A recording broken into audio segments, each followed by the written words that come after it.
Good evening, folks. Welcome back to Celtic Fans TV. It's full-time reaction to Celtic 3, Hibs 1. I've got Callum and Darren with me to go over it. Callum, that was dramatic, action-packed, about a million VAR interventions, injuries, red cards, you name it. Would you make it? Horrible. Just horrible, horrible. The weather's horrible. The result's obviously perfect. But it's a really hard game when a team goes down to 10 men, because it almost makes their game plan just to sit back and frustrate. At points they're just getting the ball and going long, just giving it back to Celtic, and it's just going again. And at times that can be difficult to break it down. Doesn't matter how good a team you are. I almost thought we lost our way when Hatate went off. I thought that was massive, almost as big as a red card in a sense. You've seen the imbalance we had a little bit. We had to take a bit of time to get our feet. We only had one real chance in the first half with Kyogo. He chest it, and Marshall, what a terrific save it was. A couple of good saves in the first half. It's a brilliant save, isn't it? It took us a little bit of time. We'll get to the first goal of Hibs. It's such a frustration because we're all here, and whether you're sitting at the stadium, at whatever side you're sitting at, I couldn't see it. So I never seen what happened. So you're sitting there and it's going VAR check penalty, and I'm going, well, why is that a penalty? It needs to be better. It needs to show me a replay on the screen. Just show me what happened. Going, fair dues, it's a penalty. Now, I've not seen it. Obviously, there's people saying that it is a penalty. Starfelt's pulled the shirt. But from a distance, you can't ever see that. So that's probably my bugbear with VAR, is it's very difficult to understand a decision that's made when I can't see or understand why it's been made. And that then reflects on other fans that moan and grumble, and the referee gets abuse shouted at him, and probably unfairly, because it probably is a penalty, obviously. We'll get to that. But first half was a bit of a slug, even though we were down, Hibs were down to 10 men. Rightly so, I think, as well, with the red card. I think it's a nothing ball. Johan doesn't need to put his foot that high and makes contact with Vickers, so I thought today they're usually quite, even the stadium announcer usually tells you when there's a VAR check, but I thought in the first half, with a couple of checks there was no information really. You had to be watching to think, all right, is this a penalty they're checking or what? Because it wasn't really clear. I missed Starfelt's shot pull, but I've not seen it back. A few people around me seen it and they thought it was a penalty. But it was really stop-start that first half, and we never really got going, did we? No, I think the VAR obviously didn't help. Callum mentioned it there, that I think that when you stadium, like, nobody thought it was a penalty at the time, and it instinctively got the fans on the referee's back, and I kind of feel bad for him, because at the end of the day he's made the right decision. He's not saying he's going to VAR, and I think it came off the back of Celtic not getting a penalty just right before that. I mean, those kind of chants for the crowd for handballs that go nowhere, and it really was stop-starting, especially after Hibs went down to 10 men and they got the goal. It just suited them perfectly, because David Marshall's done a lot of good things for Celtic, made a lot of good saves, but he was really pissing me off today. Especially see the amount of times he was taking hit goal kicks. You know, every time we hit a ball into the box, a defender would clear it and they would go down holding their head. It just wasn't suiting us at all. And I think that goal kind of started the second half. It settled the crowd a wee bit, but the game overall never really changed. It was still stop-start after that. And there came a point literally right before the goal, I was thinking, no, this is just going to be, we've not had these days for a long time where we've seen a draw. We do get the late winners, but I subconsciously thought, no, this is the day where they're finally going to drop points. Luckily that wasn't the case, and another 3 points, we never stop, as the old cliche goes. That's it, mate, that's it. Callum, I was just fearing David Marshall was going to have another Barcelona with his saves in the first half. We get the penalty, foul on Carter-Vickers for the corner.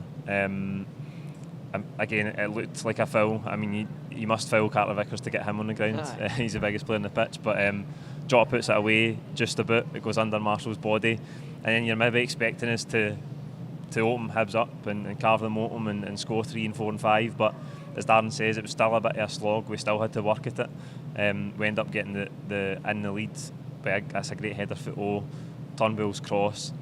But I felt like we didn't ever really carve them open in that second half. You're used to us getting down the sides, but I think Hibs defended their box pretty well. I was just going to say, give credit to Hibs, because actually I've seen them in games, like when you watch it in sports and etc. And sometimes you don't know what you expect for Hibs. I thought they were good today, especially I thought they were better with 10 men than 11. And ironically, some teams can be better that way because they just stick to the plan. They know they need to grind it out, they need to work hard. And Celtic tried a lot to go out wide, quite a lot, but then it came in quite a lot. Jota maybe killed the tempo sometimes. He always tried, and that's credit to this team, because as I said, it almost feels like everything's going against you. The penalties went against you.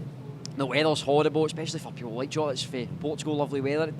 All these factors probably does come into people's thinking. You almost feel that ugly way inside you. You just need to feel better and get up a little bit, and that's what it felt like for a lot of that game. But credit to Hibs. Hibs did do well. I mean, they didn't do that well attacking us. They got one shot on target, and it was from the penalty, and that's it.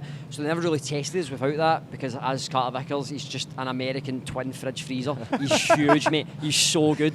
Honestly, he's so good. Nobody's getting near him, right? Honestly, that's what I shout when I see him. He's just like, guy's a beast, right? So he's so good. But again, with the VAR, I didn't really see the penalty shoot, because it's the opposite end, so I'm struggling to see it. Obviously, people are saying as well that it looked like a pull on him, and if it is the same with Starfelt's first pull, then it's got to give the penalty, so fair play to the referee as well. You get that hose header, by the way. There's a boy for Livy that sits behind me, and 5 minutes before, he whispers into me and he goes, "I'm not convinced with the big man. I'm not convinced." And I went, "Mate, a wee bit of time, like, I'm all right. I think he'll do all right." See, to be fair, he came on, his first touch was for a corner, he could maybe have scored. Then he had another one where he gets a touch on it. It's a great chance for him. So he's a big physical presence, and you can tell he relishes those sort of aerial challenges.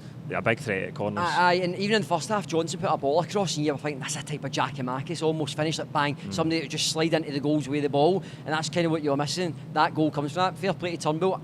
I thought when he came on, he didn't really shine. Turnbull, he took a bit of time to adjust to the game, didn't he? Him and O'Reilly, I thought really, they almost looked sluggish, and they couldn't get out of second I think gear. when Hatate went off the tempo, just slowed straight down, man. Like, they're too similar, they two, because I feel like O'Reilly had a really poor game the other day as well, on top of Turnbull having a poor game, and I think McGregor just, again, he was trying to pull strings for the midfield, but there was really nothing that he could do when he's not got the midfield in front of him, like working as hard to do other run for him. But do you know what? Credit to him, right? Because he keeps walking away, and the crowd can get on you at times when it's 1 each and we're 10 men. You're expecting to steamroll Hibs, and the crowd are no turning, but they're almost going to say, like, hurry up, come on, it's 10 men. It's not as easy as that. It isn't, and that's why Hibs have done well there to go. I think the goal came 81st, 82nd minute roughly. They go 2-1 up, so we had to really fight and dig deep for that. But the finish is great, honestly. The finish for Ho, he throws himself at the whole ball and just puts the ball Marshall into the net, and it's for there. It's loved perfect. It, didn't he? He loved it. Milked the celebration, absolutely milked it. Darren, you're right. I think we did miss a tatty. We went off. O'Reilly not quite his best either, for big spells in this season, some people would argue. But we did get there. Subs again made an impact. I thought Abada helped us. Haksabanovic, as soon as he got that ball on his right foot, you knew it was a goal, didn't you? I feel like we say this kind of every week, even though Abada, when he starts, it doesn't really make an impact, but when it comes on, it just brings that directness. Even that chance he got right at the end, bit of urgency, got through on goal, and we all thought it was going to be a penalty. It did look like it obviously fell over his own heels, unlucky enough, but just things like that, that's what you don't get for players like Jota or Haksabanovic even. Well, Haksabanovic can do that. Maeda, I think when you're playing against 10 men who just hug their own penalty box, Maeda is too much a wide player. He hugs the touchline basically. Whether it's instructions for the manager or it's just his personal preferences how he wants to play. You need somebody that can get a cut inside or maybe wants to take on a fullback. That's just, these kind of games just don't suit Maeda. Fair enough, the manager took him off early enough, and Haksabanovic does come on, and I want to see him start more often, because started at Tynecastle, played alright at Tynecastle, came on today, brilliant goal, scored last time at Celtic Park, Hearts, yep, exactly. So I want to see him, very similar goal, that cutting inside. So even just that that low centre of gravity he's got, where it almost looks like he's going to shoot, and he just cuts inside, and he's already got half a yard himself just to shoot. Defenders can't play against it, and I like to see him play more often. Aye, brilliant finish again for Haksabanovic. We had to find a way the day. You've touched on it. With the form this season, it's almost been like a foregone conclusion, and you turn up wondering how many goals we're going to score. But over the course of the season, you're going to have games like that where you need to find a solution, and we found a solution again.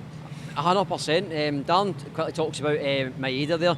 And when a team plays so compact and tight and fight for one another, and it's at one point they had 10 players in their 18-yard box and nobody actually went out to chase the ball. So for Maeda, it's almost difficult because he wants the ball one-on-one to knock it by somebody, but Hibs says, you can stay out there, I'm not going to come and get you.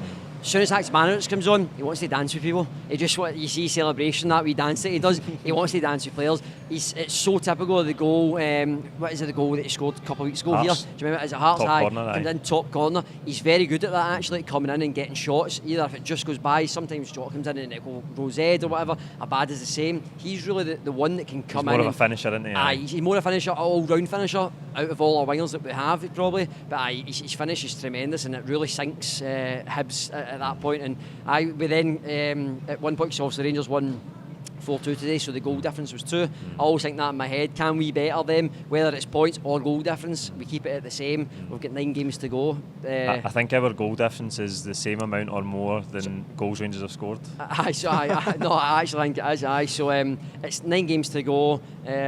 I think the next one, am I right in saying, is Rangers. Next one's here, Rangers, full house. Yeah. And I watched the video last night, Paul, and your thoughts on it. Me personally, quickly, is I'm actually quite happy the way that it is, and I know it probably won't please everybody. But like for example, there Hibs are giving it to Celtic fans at the Lisbon Lion Stand pretty good when it's 1-0 and it's 1 each, right?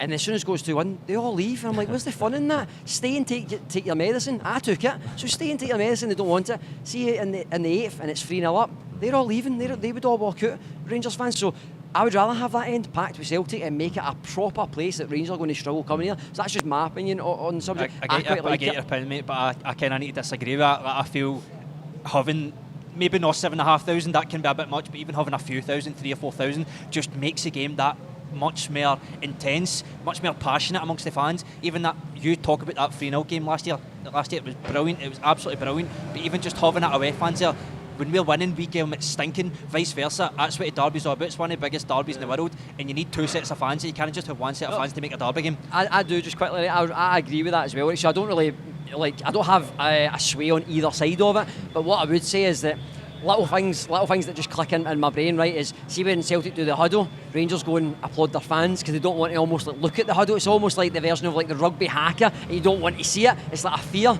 When they come in the 8th, they've got nowhere to turn. This is hell for them, and we'll show them. Darren, most weeks this season there's been 5 or 6 candidates for man of the match. I don't think that was the kind of game we had today. Can you single somebody out? I don't know, mate. A really tough one. I think Jota, who obviously got a lot of the ball, he scored that penalty. Very good of him to step up and take it when Aaron Moy's not on. So fair play to him. Came on, didn't play a lot of minutes, but got that vital goal. I think he got it over Tano as well. So I would like to give it to him just for a vital goal. I feel like if he never scored that, we might have not scored a third. So I'm going to give it to Callum. David Marshall.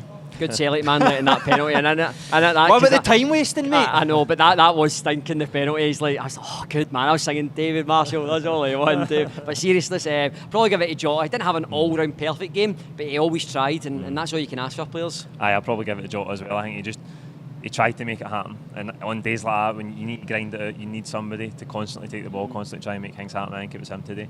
There you go, that's it for Full Time Reaction. Like this video, comment with your own thoughts on the game below. Don't forget to subscribe if you haven't already, and we'll see you in the pub for the post-match pint. Cheers.